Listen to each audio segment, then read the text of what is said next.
Corrado Augias intervista Giovanni Falcone sul libro Cose di Cosa Nostra, 1992. A 6 mesi dalla strage di Capaci, andare oltre luoghi comuni. Lei dice nel suo libro che in Sicilia si muore perché si è soli, giacché lei fortunatamente è ancora fra noi. Chi la protegge? Questo significa che per essere credibile bisogna essere ammazzato in questo paese. No, io non dicevo questo. No, forse no, voleva fare una domanda che fino ad ora sono vivo. Lui spiega molto bene che bisogna proteggersi molto. Lei ne parla a lungo nel libro, tra l'altro, della protezione, di questo, della protezione, del non voler, dell'essere sempre coperto. Questo è il paese felice in cui se ti si pone una bomba sotto casa e la bomba per fortuna non esplode, la colpa è tua che non l'hai fatta esplodere. No, per carità, questo non lo deve dire. Guardi che è così. Non lo deve dire, questo è molto amaro, è forse la cosa più amara che ha detto. È stato scritto ed è stato detto. Credo che Falcone abbia ragione di questo punto. Sapere dal giudice Falcone se è vero o è un luogo comune che la mafia sia riuscita ad arrivare ai vertici del potere e quindi anche a Roma.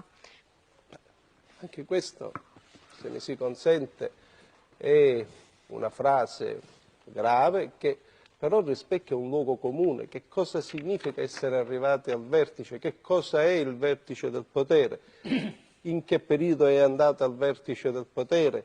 Tutte queste cose dovremmo dire. Insomma, ecco, quello che mi sforzo io di dire è questo. Cerchiamo di sfuggire dagli schemi mentali, cerchiamo di togliere di mezzo i luoghi comuni e parliamo sul concreto di determinate cose per cercare prima di tutto di chiarirle a noi stessi, per poi poterle chiarire agli altri.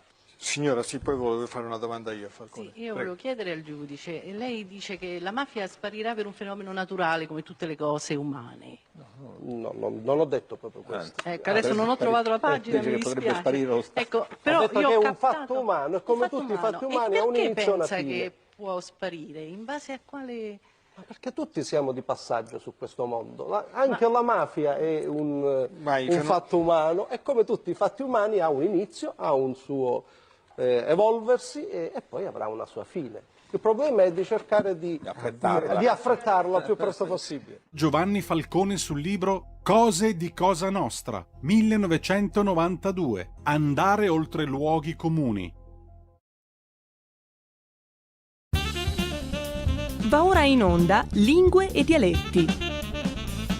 Ascoltate Giovanni Polli e la sua trasmissione Lingue e Dialetti da 20 anni, antagonista allo sradicamento culturale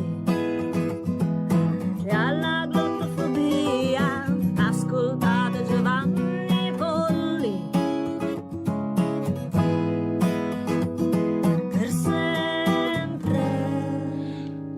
Mamma mia, forse questa nella storia di Lingue e Dialetti deve essere stata la volta in cui ho fatto le cose più da Speedy Gonzales. Blocco sulla strada e corse giù per le scale, il tempo di sentire la sigla e io ero seduto qua tranquillamente sulla poltrona. Grazie Federico che ha avuto pazienza in tutto questo, lui alla parte tecnica.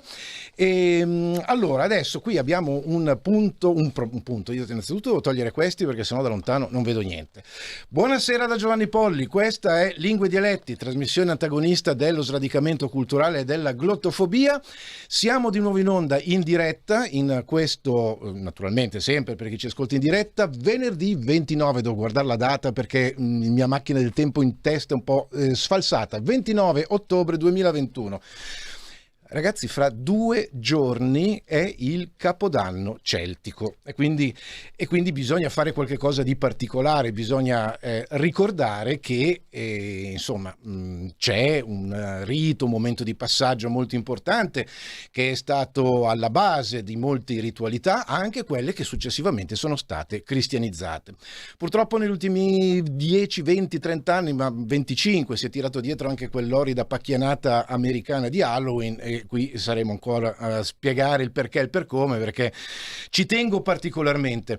Ma Ma visto che è il Capodanno celtico ed era un po' di tempo che questo non accadeva, in diretta insieme a me vedrete che c'è una persona che voi conoscete, voi che seguite Lingue e Dialetti, perché è la mitica signora Mirella. Ciao, bentornata signora Mirella. Ciao a tutti.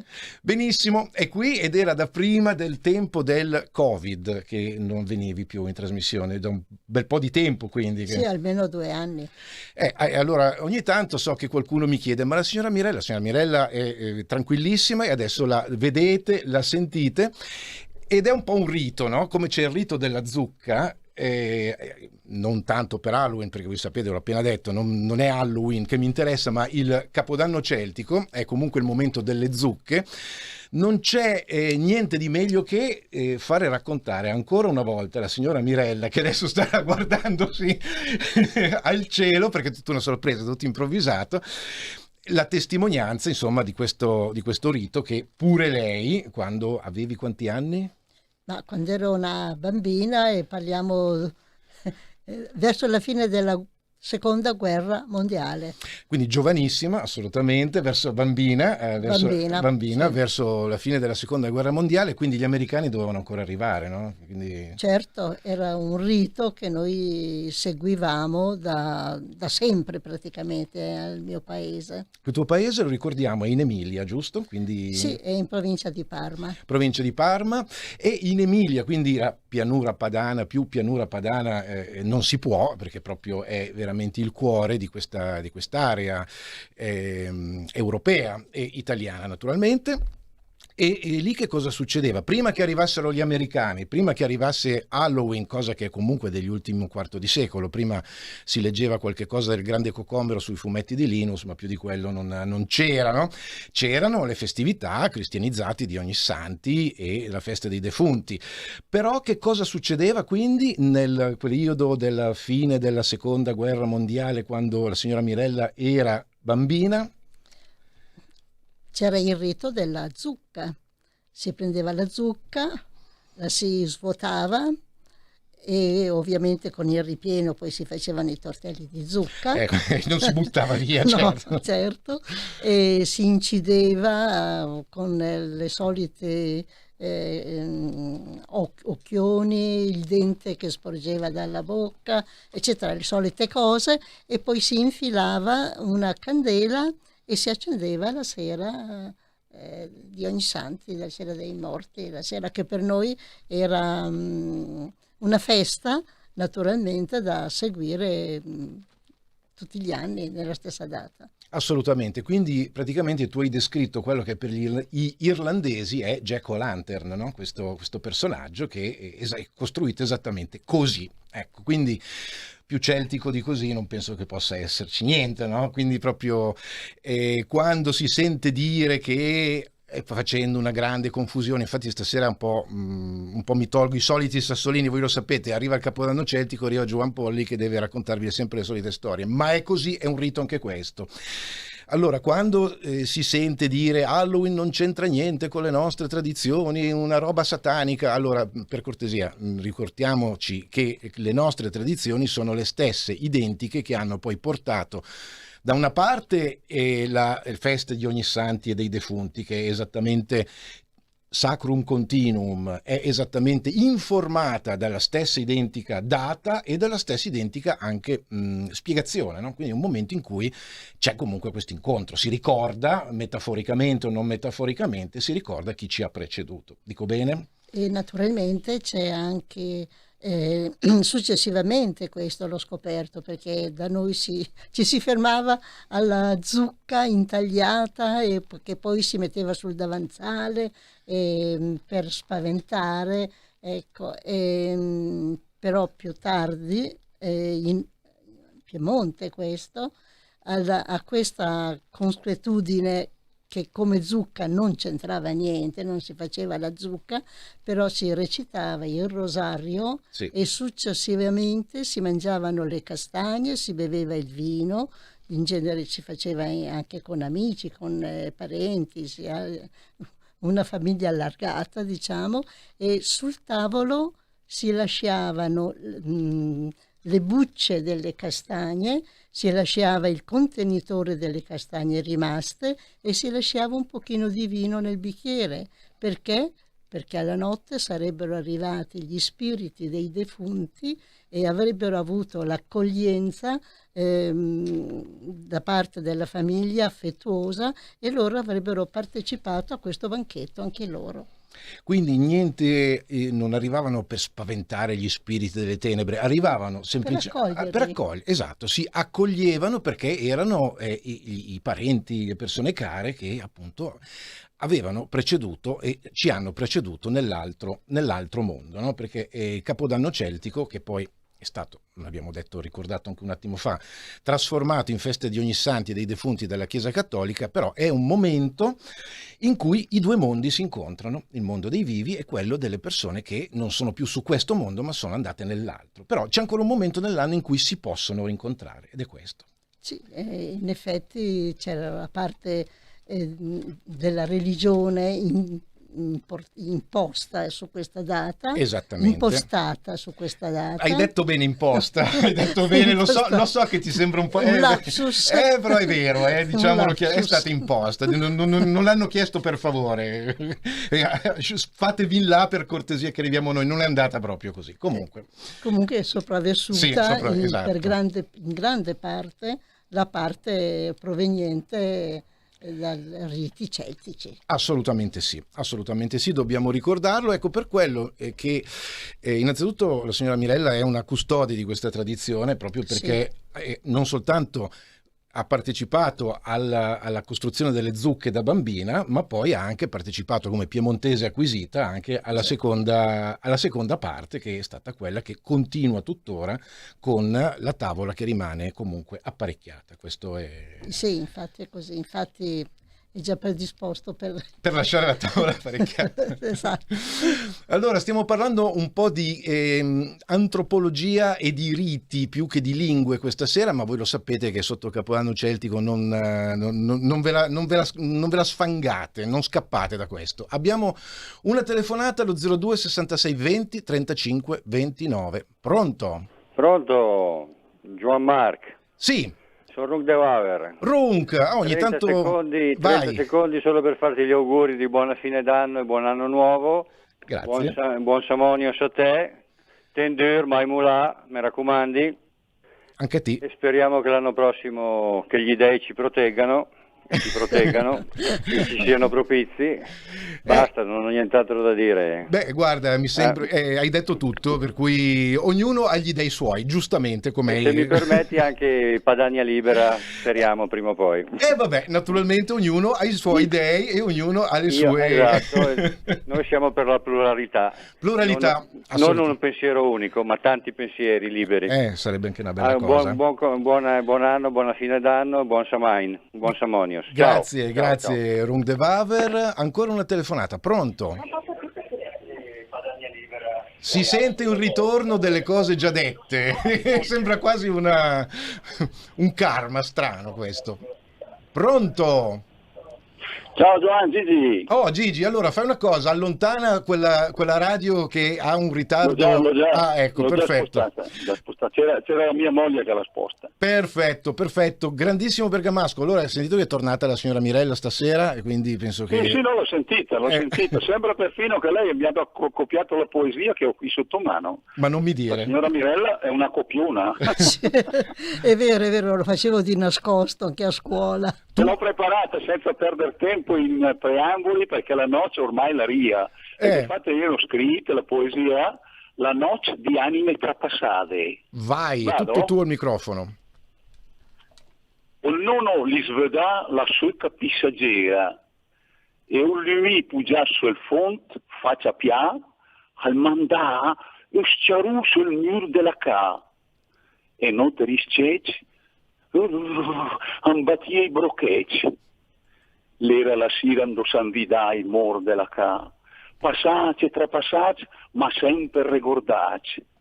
La sua anima la ma proteggia e il nostro cœur pian piano il s'amuia. Addirittura il post al tavola al venia preparato e che il po' de mangiare con lur al venia spartit. i risentimenti legati alle tradizioni, quando non si era tutti più buoni. E che piano piano il ciarissa che insieme tutta la famiglia l'andà a pregare.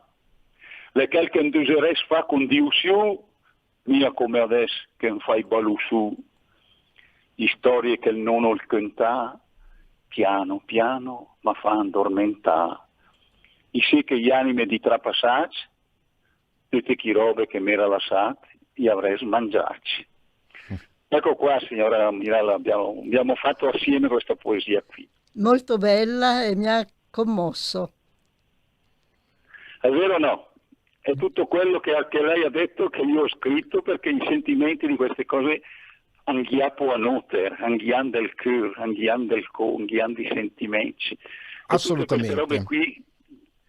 Vabbè, Giovanni, ti lascio, buona serata a te e alla signora che hai il link conduttrici. Ciao.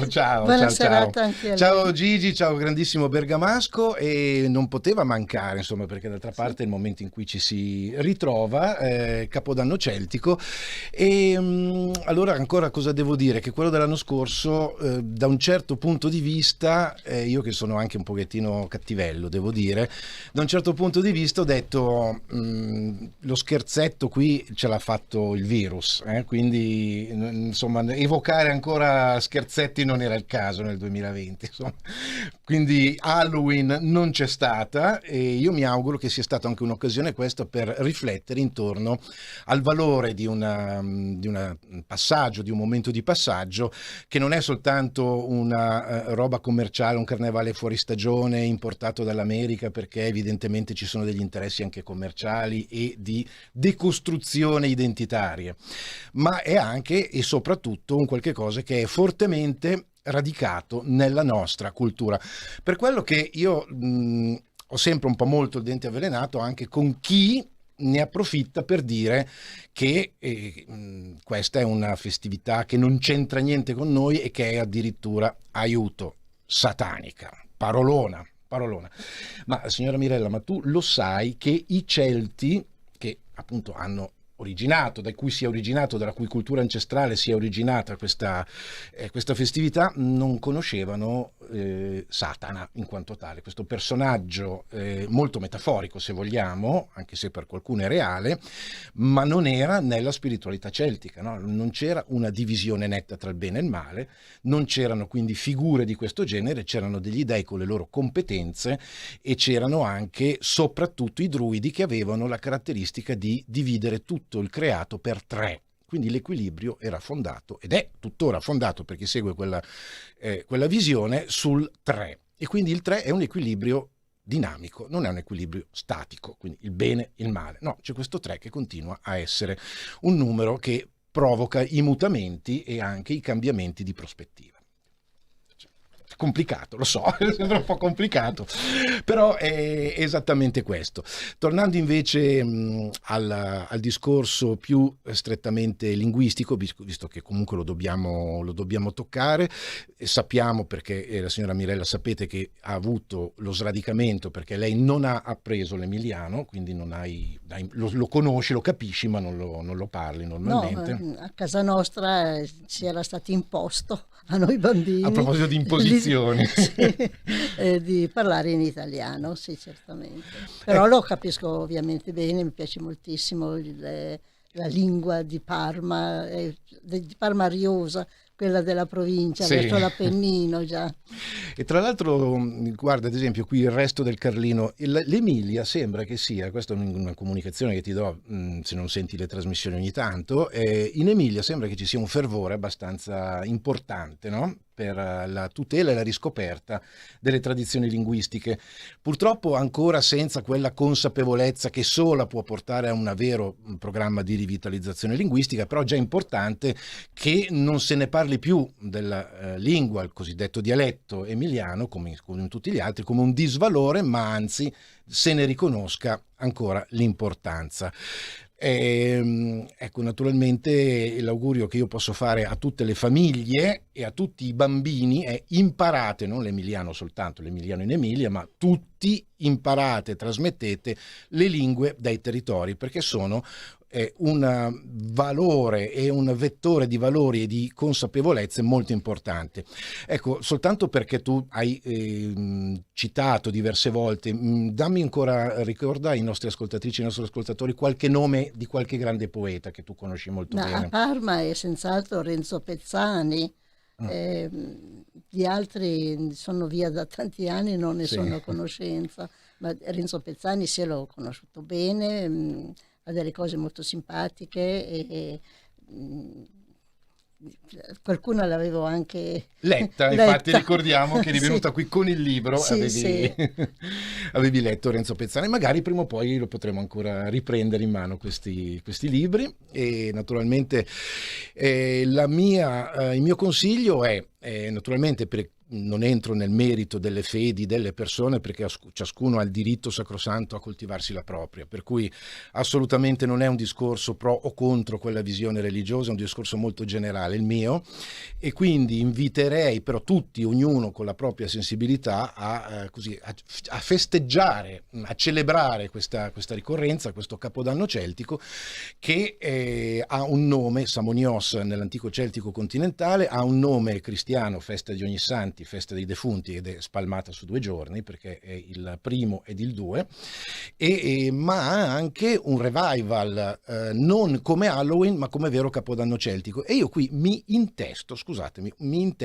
un'idea che ebbi nell'anno 2000, per cui parliamo di 21 anni fa. Sono passati un po' per tutti, ma proprio perché stava arrivando questa grande ondata di Halloween, quando mi fu offerta la possibilità di costruire questo festival che molti di voi ricorderanno, il Capodanno celtico al Castello Sforzesco, festival musicale.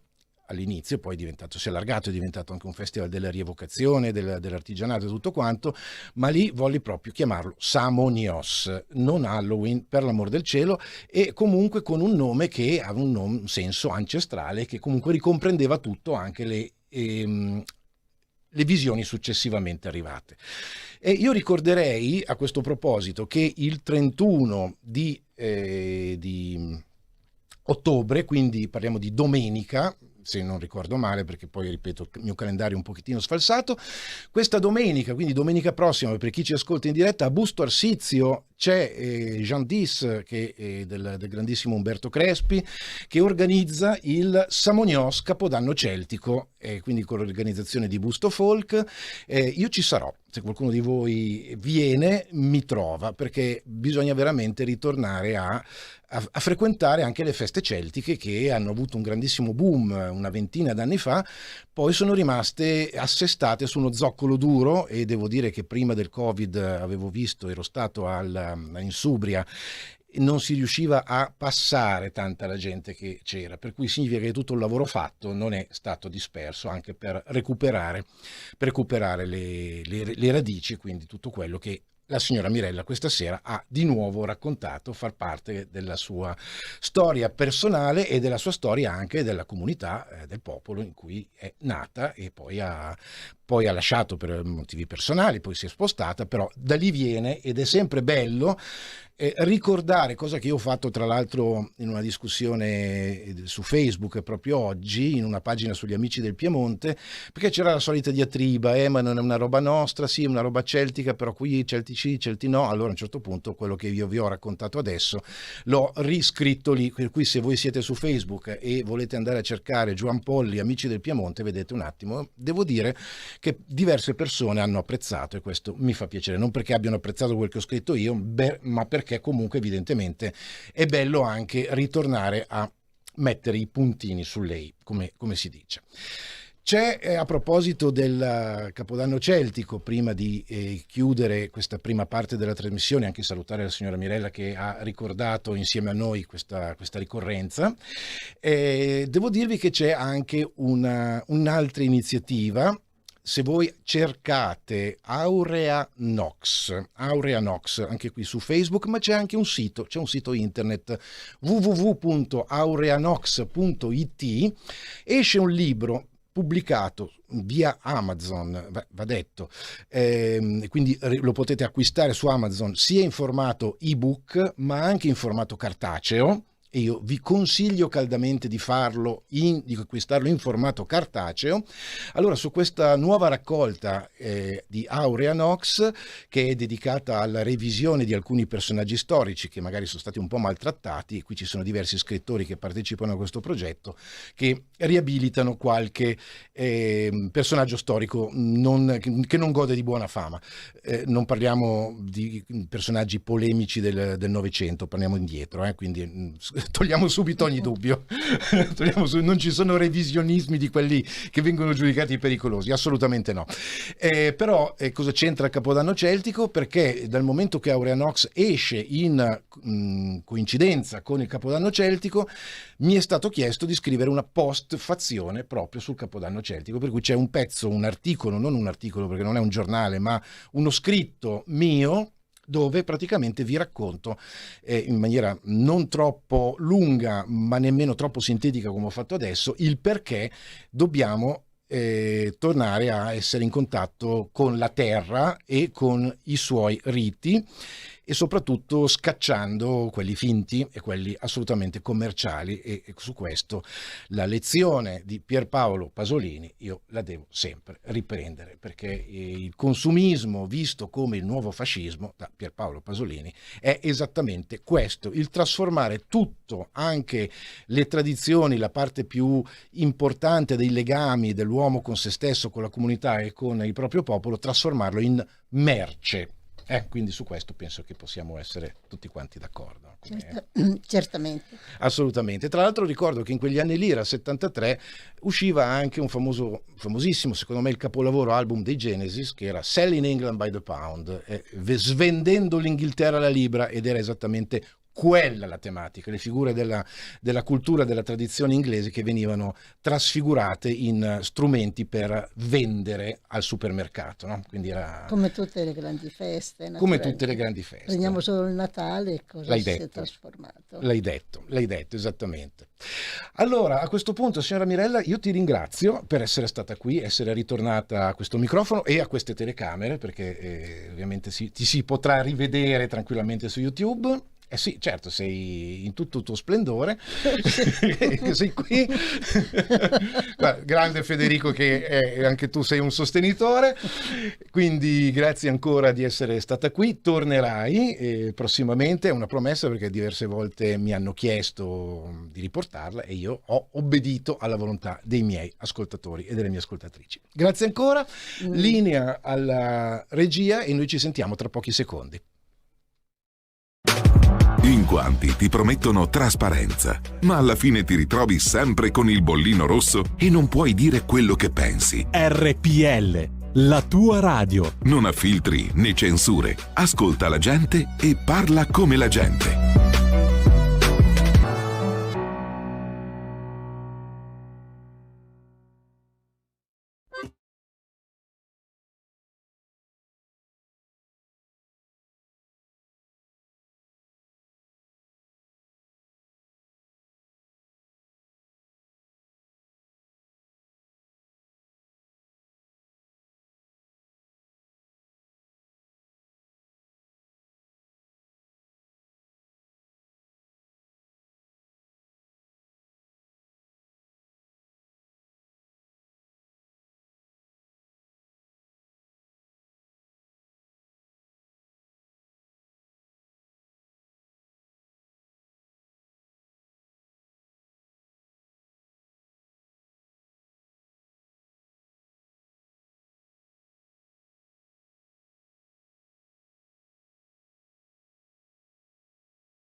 Stai ascoltando RPL. la tua voce libera, senza filtri né censura. La tua radio. Questa è Lingue e Dialetti, seconda parte, al microfono Giovanni Polli. Abbiamo avuto la signora Mirella ospite nella prima parte perché c'era veramente da parlare ancora. Ricordare il Capodanno celtico e quanto sia, e quanto fosse, quanto sia, e l'augurio è questo, ancora molto radicato nelle vere tradizioni dei nostri popoli. Allora, rilasciando sempre le vostre linee, le nostre linee aperte alla vostra voce, 02 66 20 35 29, facciamo quello che facciamo tutte le sere, o quasi, oltre che aspettare la vostra voce, andare a vedere la voce di chi scrive, non una rassegna stampa cartacea, ma una rassegna online. Ed è sempre molto, molto bello, molto piacevole anche dovermi fermare, ovviamente sto dicendo una cosa diversa da quella che ero partito a dire, è bello piacevole dovermi fermare perché c'è una telefonata. Pronto? Pronto? Sì. Sono Emilia, ciao. Emilia, che piacere, ma che Con una piacere. voce un po' strana, non volevo intervenire perché io sull'argomento non ho proprio niente, però mi ricordo soltanto della zucca che lasciavamo anche noi sul tavolo, la zucca eccetera. Scusa se poco, Mi è piaciuto ma... tutto quello che hai raccontato e soprattutto volevo salutare la signora Mirella, che è qui, perché se non mi sbaglio è una tua parente. Vagamente, proprio vagamente, che tra l'altro tu ricorderai perché... Comunque la saluto tanto e ho dovuto piacere, ho sempre in mente quella rosa che mi è stata regalata. Vedi chi si ricorda. Che esiste ancora. Sì, davvero? Seccata, ma esiste. Ma incredibile, Emilia. Guarda, la signora Mirella adesso non è più qui in onda, ma al di là dal vetro... non è proprio lì, io pensavo restasse lì lo stesso di nascosta cucetta. No, diciamo che è di là dal vetro, da questo vetro immaginario, e ti saluta tantissimo e ti sta ascoltando in cuffia e si è commossa per il ricordo della rosa. Mamma mia. No, il ricordo ce l'ho sempre.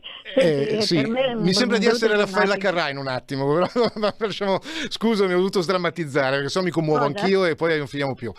Vai Emilia. No, non commuoverti per tante mie sciocchezze. No, io avevo preparato delle altre cose che non c'entrano niente con la festa. Vai, perché della festa abbiamo parlato nella prima metà, quindi vai con il tuo spazio, vai con l'armoire dell'Emilia.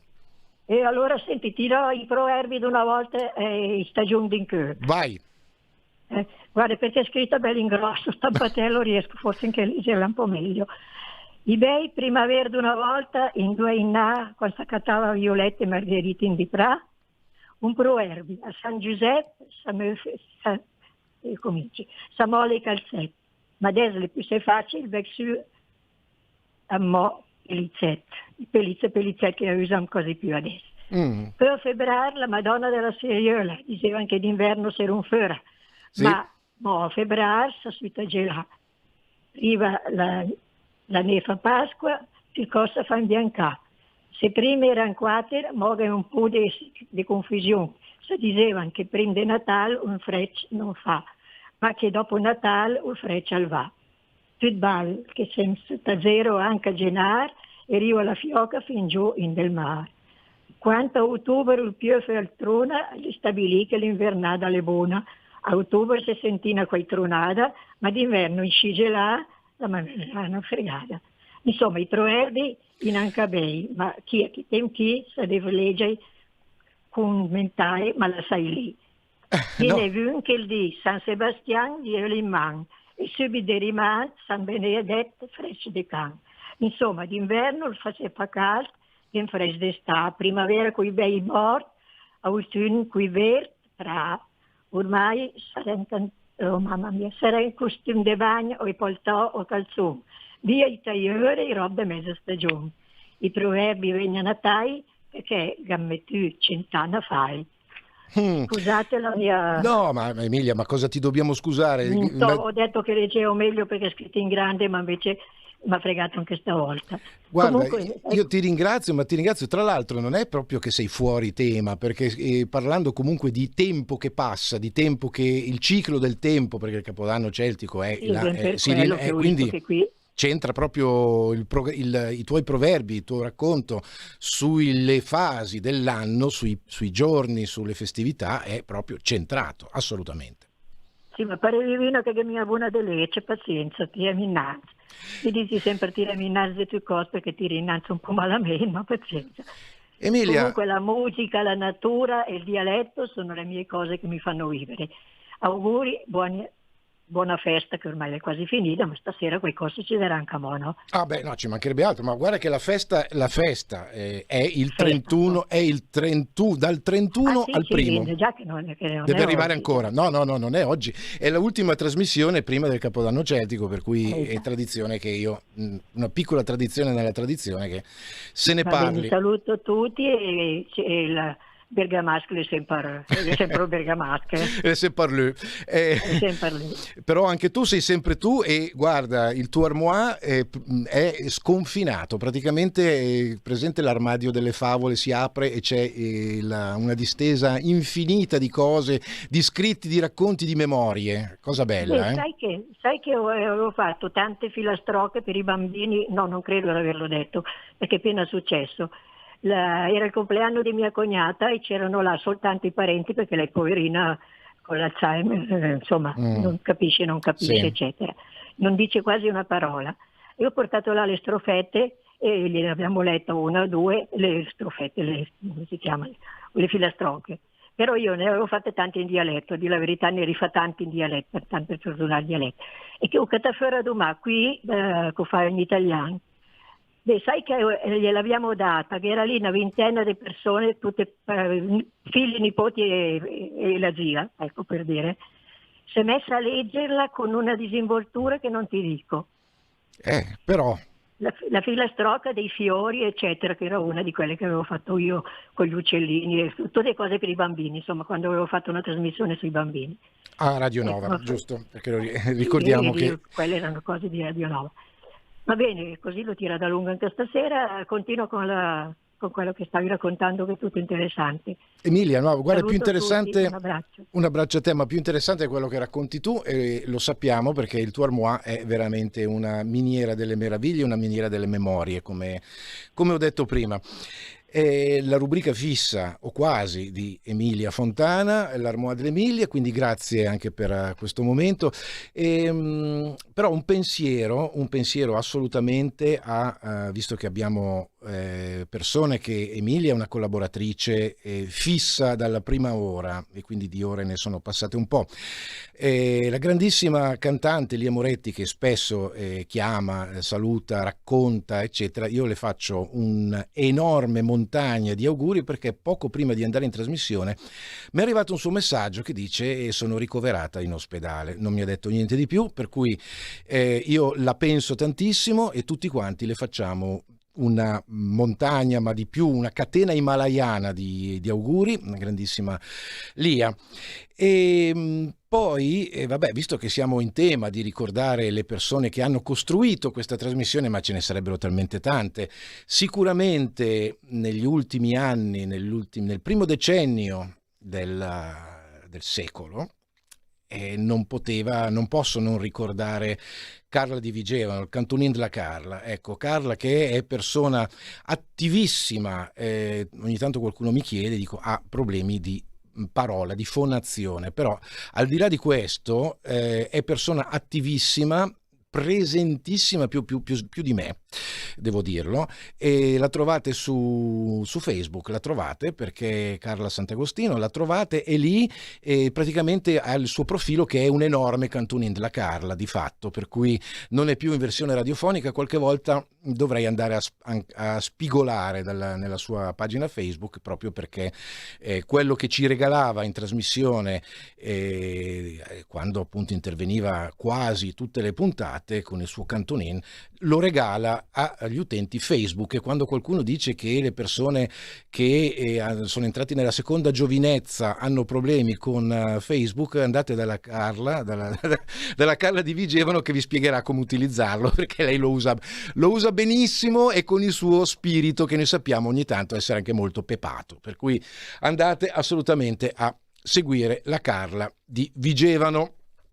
Allora, dopo aver ricordato un po' di, non dico di volti perché qui non c'era ancora poi soprattutto lei telefonava, per cui non è mai andata in video, ma di voci, dopo aver ricordato un po' di voci in questo momento così di passaggio, io faccio quello che ho detto che stavo per fare, che avrei fatto, che ero in procinto di fare, ovvero andare a dare un'occhiata a questa rassegna internet.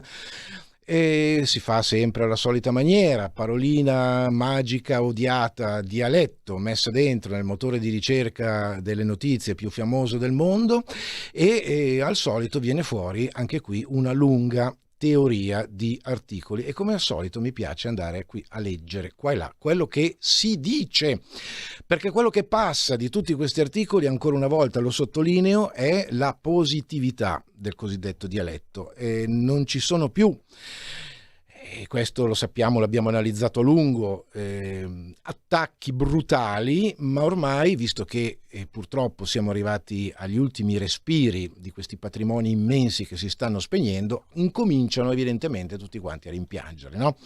Svegliarsi 24 anni fa sarebbe stato pretendere troppo, per cui adesso si comincia a piangere il morto, quando il morto è sì, effettivamente con un piede nella tomba, ma è ancora abbastanza vivo, almeno si direbbe che è abbastanza vivo se è vero che si legge, per esempio, parliamo di Fiume, per cui una città che è molto particolare, non sto lì a fare la storia dell'Istria, ci mancherebbe altro, però ricordo che la lingua veneta nella variante istriana è stata riconosciuta oltre confine, e quindi qui ancora una volta ci sarebbe un po' da andare a scavare anche questa notizia che io vi ho dato en passant, ma in realtà richiederebbe un approfondimento di un certo tipo, sia dal punto di vista linguistico, per capire che cos'ha di particolare la lingua veneta parlata in Istria, ma anche di tipo politico, cioè capire il motivo per cui, pensate un po', oltre confine la Croazia, ex Jugoslavia, ha riconosciuto una lingua minoritaria che lo Stato italiano continua a voler chiamare dialetto. Ma quel che è peggio è che non è solo lo Stato italiano che continua a ritenere dialetto la lingua veneta, ci sono ancora sempre troppi veneti che chiamano dialetto la propria lingua, sicuramente molto meno di quelli che chiamavano dialetto la lingua veneta 24 anni fa, perché le cose sono cambiate, la consapevolezza è sicuramente cresciuta, ci sono persone come Alessandro Mocellin con la sua Accademia della Buona Creanza che stanno facendo un lavoro immenso per non per ridare dignità a una lingua, perché la lingua veneta non ha mai perso dignità, ma per ridare consapevolezza ai veneti che si tratta di una lingua e non di un dialetto. Ecco, voi pensate, l'Italia è proprio l'ultimo dei posti dove si riconoscono le lingue che sono nel territorio italiano. Pensate che la lingua veneta è lingua minoritaria nel Rio Grande del Sud, in Brasile. Si chiama Talian perché venivano considerati italiani quelli che provenivano dal Veneto, in realtà erano veneti, e quindi si chiama popolarmente Talian la lingua che parlano le generazioni successive degli ex emigrati dal Veneto nella quella parte del Brasile, ma in realtà è una lingua veneta che ha avuto una sua evoluzione, un po' come il piemontese d'Argentina, no? Che continua a essere parlato con una consapevolezza molto spesso più alta rispetto a quella dei locutori nella madrepatria. E poi andiamo a vedere se ci consente il sistema degli abbonamenti. No, non ce lo consente, perché questa... No, questo sì, scusatemi, mi sono leggermente confuso la scheda, eccolo qua. Questo personaggio è un personaggio che noi conosciamo molto bene, un amico anche di Lingue e Dialetti, parliamo di Charlie Cinelli. Charlie o Pier Giorgio, vediamo un po'. Charlie, Charlie, perché sono due i Cinelli che portano il bresciano o comunque l'identità bresciana sul palco e davanti a un microfono. 7 note in dialetto sul palco sale Cinelli. Sto leggendo bresciaoggi.it. l'articolo che è proprio di oggi, 29 ottobre, mi viene da ridere, no giusto perché leggevo male io, non c'è niente da ridere, 29 ottobre 2021, quindi è proprio il giorno giusto, il mese giusto e l'anno giusto. Che cosa dice questo articolo? Appuntamento al teatro La Rocca di Sabbio Chiese con un suggestivo viaggio nella canzone dialettale con Istituto Tecnico Iannacci. Beh, bello che ci sia anche un istituto tecnico Iannacci, penso che sia Enzo, poi non lo so se c'è un qualche Iannacci che è famoso magari per essere stato un ingegnere o comunque un tecnico, non lo sappiamo. Iannacci, ho subito pensato a lui. L'appuntamento col dialetto milanese, ma non solo, è per stasera alle 21, quindi proprio tra 40 minuti. In compagnia di Lorenzo Monguzzi, cantautore e leader del gruppo Mercanti di Liquore, ma anche chitarrista, cantante. Mercanti di Liquore sono stati quasi resident su Radio Popolare, li ho ascoltati tante volte lì, così facciamo anche un po' di... citiamo anche i nomi, ma anche chitarrista, cantante e compositore. Alberto Patrucco, irriverente, dissacrante comico milanese che sa anche cantare e che ha fatto cabaret sia a Zelig che a Colorado Café, trasmissioni di grido nel panorama televisivo della comicità. E poi ci sarà il nostro Charlie Cinelli e alla chitarra elettrica il musicista Andrea Marinaro. Un divertente viaggio tra musica e parole nella canzone dialettale. Anche bello, dopo tutto quello che c'è stato, e l'abbiamo ricordato prima, ai noi, il fermo globale e generale dello spettacolo, prima che ritorni tutto come prima, semmai ritornerà tutto come prima, ce ne vuole ancora. Ma è anche bello vedere che ci sono nomi che noi amiamo, io in particolare, e che sono comunque anche stati ospiti qui, che sono di nuovo sulla via del palco con il microfono davanti e la chitarra in mano. Bellissimo questo. Quindi Iannacci ritorna perché finisco di leggere questo articolo, almeno nella parte che ci è data in libera lettura. Saranno proposti brani e monologhi in dialetto di Enzo Iannacci, ma anche Ivan Della Mea, Franco Loi, Giorgio Gaber, scusatemi, ma sono nomi veramente, poi Franco Loi, ma soprattutto Giorgio Gaber, tutti li conoscono.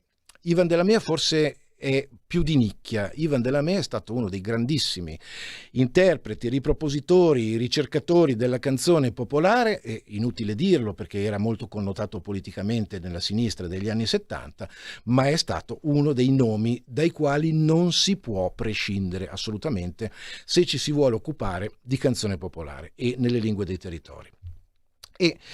E ricordiamo anche perché questo titolo già potrebbe aprire tutto un dibattito, ma io non apro nessun dibattito, mi limito a leggerlo, perché saranno proposti alcuni brani dell'ultimo disco in dialetto brianzolo di Lorenzo Monguzzi dal titolo Zinger, con la Y, e del cantautore bresciano Charlie Cinelli.